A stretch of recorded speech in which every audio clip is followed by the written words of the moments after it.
Welcome back, tournament fans. This is CCP Fozzie, and I'm joined with a unusually patriotic-looking CCP Shadoo, who is wearing his Alliance's colors for the first time this tournament. And we have a really, really cool match coming up here between Pandemic Legion and Exodus. This is the second match of their best 2 out of 3, and PL banned out the Ishtar the Vexor Navy, possibly trying to throw people off the scent of drones, and then just brought lots more drones with Myrmidons instead of the Navy Vexors or Ishtars. That's right, Pandemic Legion choosing to show a completely new setup with 3 Myrmidons, 3 Killas, 3 Vexors, and 2 Executioners, where Exodus is coming on the field with Sleipnir Claymore, 3 Killas, Scimitar, and 3 Harpies.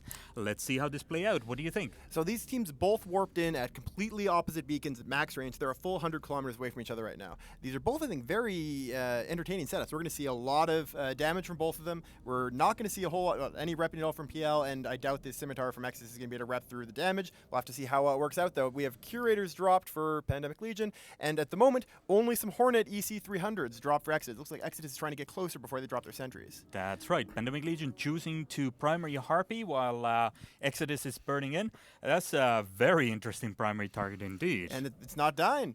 That Harpy is tanking just fine right now. That's really, really good for Exodus. Right now, Yes. PL is pulling back and spreading out. The Exodus team, however, is charging right through the middle. And They're quite Agila spread out. belonging to Tingeng is now scrambled. He is scrambled. There is no logistics on Pandemic Legion's side, which means that Gila of Tingeng will be getting primaried and taking heavy damage. However, the Scimitar on Exodus side has been caught, is taking damage, and is falling through the shields. It's not scrambled or tackled in any way. Those Executioners are not on it yet, but it is taking tons of damage, and it's target painted. We'll have to see whether it goes down before the Gila of Tingeng and take some of the damage off of it, and also how well it can evade the fire. And the Gila belonging to Tingeng is now entering armor.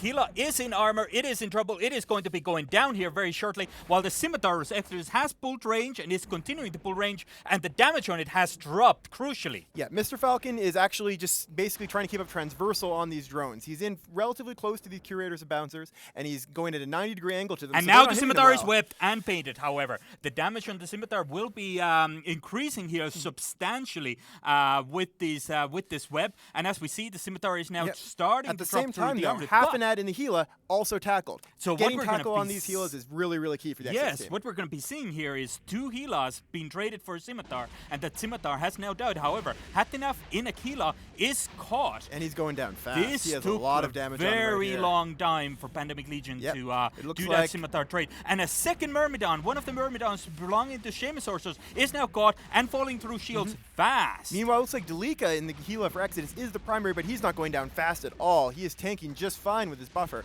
This looks like Exodus taking a very strong early lead. Absolutely. This goes well into the advantage of Exodus team here. They are killing Hatinaf in Aquila, and while Dalika in Aquila is only now falling through the shield, while Seamus Orsos is already in half armor and falling. Yeah, and it's going to be interesting to see how long it takes Exodus to get a tackle on another one of these cruisers. These Heals and Vexors, their job right now is to get as far away as possible, spread out, and delay tackle on them. Meanwhile, they'll be doing damage. If they can keep a tackle avoided on them, they might do fine, but if they get tackled, then they're going to go down fast. And there's Admiral Gaberius tackled. And there is Admiral Gaberius, another Myrmidon tackled. They're still working on Seamus Orsos here. They have to drop through his hole here, while the Gila belonging to Stormquerer is taking damage, but not a lot. He is still webbed, though. Holding it looks there. like the Executioners took a little while to get on top of the first 2 targets, but they've moved quickly to the third, and that's going to help those sentries track. And now Destoya in a Gila is also tackled, while Admiral Gaberius is still taking fire, and crucially, Favor in an Executioner has now died. Yeah, if Exodus can clear off the last Executioner of Lucas Kwan, then that means there will be no more webs to slow them down. Fafer, looks like, was the only one that had webs on Sturm, so that slowed the damage, but he is still going to die as he goes through structure. And another Gila, Destoya, is tackled now with the Vexor belonging to Desaffinity, also tackled. 3 tackles on the Pandemic Legion side, while the last Gila belonging to Eshana is now starting to fall, but not taking, crucially, a lot of damage because this Executioner has not webbed it, perhaps because he is now jammed. Yeah, he does have ECM on him. That's going to be EC300 drones. Executioners don't have a whole lot of sensor strength, so EC drones can do quite well against them. We're seeing the Sleipnir of Vitone here. One of these ships, one of the few ships that isn't a drone ship on these sides for Exodus, burning across the field, and he's about to get on top of the Vexor of Desaffinity, who is tackled. So that ship is going to go down very fast once he gets on top of it. That's right. Once that Vexor dies, That is going to be a crucial That's a amount good chunk of damage off the good chunk field. of damage off Meanwhile, the the field. Gila of Echelona there is going into armor, so he will be dropping, but it's taking him a long time to die. This Sleipnir could end up just clearing the field at the end with not many ships left by Perhaps. himself. What we are seeing, though, is the damage application on the on the Exodus side towards Pandemic Legion has dropped massively. That Sleipnir, basically now with the last Gila dropping off, has to burn to whatever is the primary. These 3 Harpies are doing a lot of damage, but are they doing enough? Yeah, I mean, they're mostly going to be there for the tackle and for being very durable, but we're not seeing a ton of damage coming from them. This Sleipnir is the vast majority of the damage, and like we saw with the Proteases versus Sentry teams earlier in the tournament, having the Sentry drones allows you to apply the damage very quickly across long distances. That Sleipnir is fast, but he's not as fast as the changing of targets for Sentries. Crucially, however, this Sleipnir is dual tanked. He does have an ASB. It will take at least a minute here for this Sleipnir to die, while Pandemic Legion is still dropping Vexers. They just lost another Vexer belonging to Hans. So that Sleipnir is now heading towards Destoya and the Gila for Pandemic Legion, who is also tackled. Basically, this is very excellent frigate use by Exodus. They're getting tackles onto each of the cruisers, then they're getting the Sleipnir on top of them, and then they're sending most of the frigs off to the next target and getting them ready for the Sleipnir. They're preparing the way, and that's what's allowing the Sleipnir to do so much damage. And what they're doing with this Executioner is they're keeping him jammed. Lucas Guan is not able to affect the outcome of this match, and this will be truly crucial towards the end of it. The Sleipnir now looks like he may he's dropping have... fast. He's still boosting, though. There's a boost. He is still boosting. Oh, he still has some booster left. Yeah. Once he does run out of the XL ASP charges, he will drop. But if they manage to drop Admiral Scoperius in a Myrmidon before the Sleipnir dies, I believe he now has enough EHP to Admiral coast through. Gabarius is only taking damage from that Harpy. The Harpy that you see on your screen tackling him is the only thing hitting him right now, which is why he's going down so slowly. But if that Sleipnir gets on top of him, then it's going to be over very quickly. Sleipnir right now is on Destoya, finish it off, but also going into armor itself, and it's not boosting. That must mean it's on reload for its ASB. That's right. The Sleipnir is now coasting on 30 second or so. 60 seconds. 60 second. That's a long reload. time to survive. That is a long time, but crucially, the Sleipnir is not taking a lot of damage. No. If he manages Once to Destoya hold goes down, on that's going to be a in lot of there, damage off the field as well. And Destoya and goes down now. Gabarius too. Only 2 Myrmidons left here for Pandemic Legion.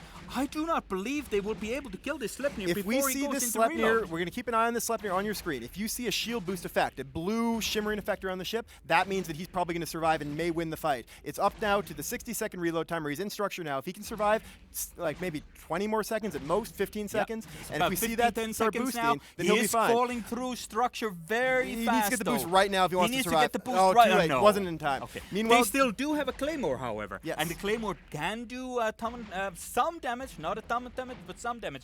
Crucially, Admiral Goberius in a Myrmidon is now falling to those 3 Harpies and this Claymore. He will die here. That is not even a question. We're going to be seeing, and that Vexer of Tycoonian is in low armor. We're going to be, actually, I think these frigates are going to pull it out. I think the frigates of Exodus are going to actually win this fight. As we see Exodus now taking the points lead, they were just tied on points until Admiral Gabarius' Myrmidon dies, but now we've got 1 Myrmidon, 1 Vexer in very low armor, and 1 Executioner versus a Claymore, 3 Harpies, 2 Merlins, and a Stiletto. My money's on Exodus for this fight. Yes, I don't believe this single Myrmidon is able to do enough damage to these Harpies in order to swing this fight, and they still would have this Claymore to push through on points. They will kill this Vexer. That is not even a question. And with 2 minutes only left in the fight, I do not believe they can kill enough of these Harpies to pull the points lead back. No, I don't think they can. They're going to kill 1 Harpy of El Diablo de Rojo right now. There he goes down, but meanwhile Tycoonian's about to fall as well. And the Claymore of Rays is almost on top of the last Myrmidon of Dankel. He's going to be a lot of the remaining damage for the Exodus team. Once he gets on top of Dankel, I think he's going to win that fight. That's right, absolutely. The Vexer belonging to Tycoonian is now off the field. That leaves the Pandemic Legion with only 1 Myrmidon, and this Claymore is doing a ton of damage. Yep. He is doing a ton of damage to this Myrmidon. It may not seem a lot, that there's only small chunks of it, but when you look at that, how much damage he has taken in a 20-second period, that is most certainly enough to pull through and kill this Myrmidon here without really having any issues And you know whatsoever. what? Even if he doesn't manage to kill the Myrmidon in time, there is only 1 minute 15 seconds left. There's virtually no way that PL is going to get the points needed at this point. They'll need to kill, what, 2 Harpies and a Stiletto? Would that even be enough? No, yeah, that would be enough. But they would need to kill at least 3 of the frigates, or they need to kill the Claymore, which isn't going to happen. So that means Exodus is going to be tying this matchup. We will be going to the 3rd match of our best of 3, and we'll maybe see PL with its back against the wall. doing something really crazy. That's right. Actually, funny enough, you know when I was last wearing this shirt? Yeah, when PL got knocked out by Darkseid. When PL got knocked out by Darkseid in the quarterfinals of Do you remember who I was 89. comparing Exodus to all of yesterday? That's right. A bit of an omen here, a bit of omen. I'm trying to do anything I can to get PL knocked out of this tournament, and wearing this shirt is certainly part of the plan. So Lucas Kwan's Executioner dropping very quickly. He's just taking the last of that damage, but even if he doesn't go down, there's only 23 seconds left, and that will be the match. Exodus tying up the match with Pandemic Legion, looking much stronger than they were in their first couple matches of today. They've come back with 2 very strong ones against PL. That's right. Maybe all that chat with Brent wasn't for nothing anyway. It seems like it's done the trick. Exodus has come back fighting with new setups, and they're flying them absolutely perfectly. Yep, so that'll be the match. Lucas Kwan's Executioner will survive in a tiny sliver of structure. I doubt that's going to be any consolation to Pandemic Legion, though. As they lose this match and the best of 3 gets tied up, we are going to have another match between Exodus and PL coming up in about probably 45 minutes, maybe an hour. And in the meantime, we're going to send you back to Soundwave in the studio.